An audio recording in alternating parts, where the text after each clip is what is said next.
Hello എല്ലാവർക്കും drops and ഡ്രോപ്സിൻ്റെ പുതിയൊരു വീഡിയോയിലേക്ക് സ്വാഗതം. അപ്പോൾ ഇന്ന് നമ്മൾ ചെയ്യാനായിട്ട് പോകുന്നത് വളരെ എളുപ്പത്തിൽ നമുക്ക് തയ്യാറാക്കിയെടുക്കാൻ പറ്റിയ ഒരു ഫ്രൈഡ് ചിക്കനാണ്.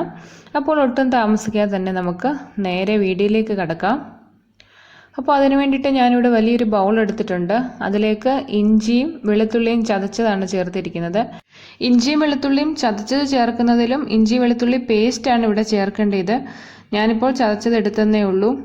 അത് കഴിഞ്ഞ് അതിലേക്ക് നമുക്ക് ഒരു 1.5 ടീസ്പൂൺ കുരുമുളക് പൊടി ചേർത്ത് കൊടുക്കാം. പിന്നെ ആവശ്യത്തിന് ഉപ്പ് ചേർത്ത് കൊടുക്കാം. ഇനി ഇതിലേക്ക് നമ്മൾ ചേർത്ത് കൊടുക്കുന്നത് സോയ സോസ് ആണ്. അത് ഞാനിവിടെ 1 ടേബിൾ സ്പൂൺ സോയ സോസ് എടുത്തിട്ടുണ്ട്. പിന്നെ അതുപോലെ തന്നെ ടൊമാറ്റോ സോസ് അല്ലെങ്കിൽ കെച്ചപ്പ് നമുക്ക് 1 ടേബിൾ സ്പൂൺ ചേർത്ത് കൊടുക്കാം.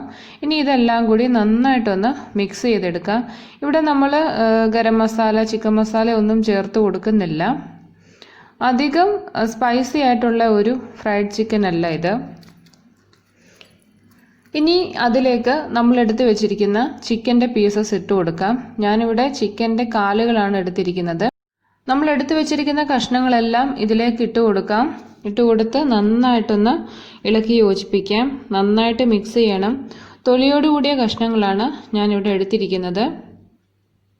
സോയ സോസ് വീട്ടിലുണ്ടെങ്കിൽ നമുക്ക് ചെയ്ത് നോക്കാൻ പറ്റിയ, വളരെ എളുപ്പത്തിൽ ചെയ്ത് നോക്കാൻ പറ്റിയ ഒരു റെസിപ്പിയാണിത്. എനിക്ക് തോന്നുന്നു സോയ സോസ് മാത്രമേ എല്ലാ വീടുകളിലും കാണാത്തതായിട്ടുള്ളൂ. ബാക്കി എല്ലാ ചേരുവകളും തന്നെ നമ്മുടെ വീടുകളിൽ ഉള്ളത് തന്നെയാണ്. ഇപ്പോൾ ഞാൻ ആ ചിക്കൻ പീസസുകൾ എല്ലാം നന്നായിട്ട് മിക്സ് ചെയ്തിട്ടുണ്ട്. ഇത് നമുക്കൊരു 2 തൊട്ട് 3 മണിക്കൂർ വരെ ഫ്രിഡ്ജിൽ റെസ്റ്റ് ചെയ്യാനായിട്ട് വെക്കാം. അത് കഴിഞ്ഞിട്ട് നമുക്ക് ഫ്രൈ ചെയ്യാനായിട്ട് തുടങ്ങാം. ഇനി അതിന് വേണ്ടിയിട്ടുള്ള മാവ് തയ്യാറാക്കി എടുക്കാൻ പോവാണ്. അതിനായിട്ട് ഞാനിവിടെ ഒരു 1.5 കപ്പ് മൈദ എടുത്തിട്ടുണ്ട്. അതിലേക്ക് നമുക്ക് ഒരു 1/2 കപ്പ് കോൺഫ്ലോർ ചേർത്ത് കൊടുക്കാം. പിന്നെ അതിലേക്ക് ആവശ്യമായിട്ടുള്ള ഉപ്പ് ചേർത്ത് കൊടുക്കാം. ചിക്കന് നമ്മൾ ഉപ്പിട്ടിട്ടുണ്ടായിരുന്നു, അപ്പോൾ അതിനനുസരിച്ച് ചേർത്ത് കൊടുക്കുക. ഇനി അതിലേക്ക് ഒരു ടീസ്പൂൺ കുരുമുളക് പൊടി ഇട്ട് കൊടുക്കാം. 1 ടീസ്പൂൺ മുളക് പൊടി ഇട്ട് കൊടുക്കാം. പിന്നെ ഒരു 1/2 ടീസ്പൂൺ ഗരം മസാലയോ അല്ലെങ്കിൽ ചിക്കൻ മസാലയോ നമുക്ക് ഇട്ട് കൊടുക്കാം. ഇതെല്ലാം കൂടി നന്നായിട്ടൊന്ന് മിക്സ് ചെയ്തെടുക്കാം. ഇപ്പോൾ നമുക്ക് കോട്ടിങ്ങിന് വേണ്ടിയിട്ടുള്ള മിക്സ് തയ്യാറായിട്ടുണ്ട്. ഒരു 2.5 മണിക്കൂർ കഴിഞ്ഞപ്പോൾ ഞാൻ മാരിനേറ്റ് ചെയ്യാൻ വെച്ച ചിക്കനൊക്കെ വെളിയിൽ എടുത്തിട്ടുണ്ട്. ഇനി നമുക്കിത് ഈ മാവിലൊന്ന് മുക്കിയെടുക്കാം.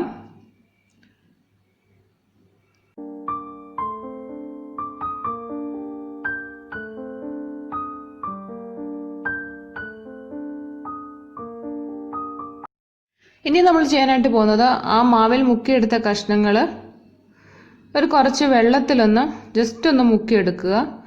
പിന്നീട് വീണ്ടും ആ മാവിൽ ഒന്നുകൂടെ ഒന്ന് മുക്കിയെടുക്കുക. അപ്പോൾ ആ മാവ് നന്നായിട്ട് അതിൽ പിടിച്ചിരിക്കും. ഇതേപോലെ എല്ലാ കഷ്ണങ്ങളും ചെയ്തെടുക്കുക. ഇനി നമുക്കിതൊന്ന് ഫ്രൈ ചെയ്തെടുക്കാം. വെള്ളത്തിന് പകരം നിങ്ങൾക്ക് മുട്ടയുടെ മിക്സിൽ വേണമെങ്കിൽ ഇതേപോലെ തന്നെ മുക്കിയിട്ട് വീണ്ടും മാവിൽ മുക്കിയെടുത്ത് ഫ്രൈ ചെയ്യാവുന്നതാണ്. ഇവിടെ ഞാൻ എണ്ണ ചൂടാകാനായിട്ട് വെച്ചിട്ടുണ്ടായിരുന്നു. അതിലേക്ക് നമുക്ക് ചിക്കൻ്റെ പീസസ് ഇട്ട് കൊടുക്കാം.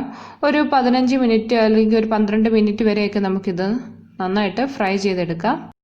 ഒരു 12 മിനിറ്റ് ആയപ്പോൾ നമ്മുടെ ചിക്കനൊക്കെ നന്നായിട്ട് ഫ്രൈ ചെയ്ത് കിട്ടിയിട്ടുണ്ട്. ഞാനത് എണ്ണയിൽ നിന്ന് മാറ്റിയിട്ടുണ്ട്.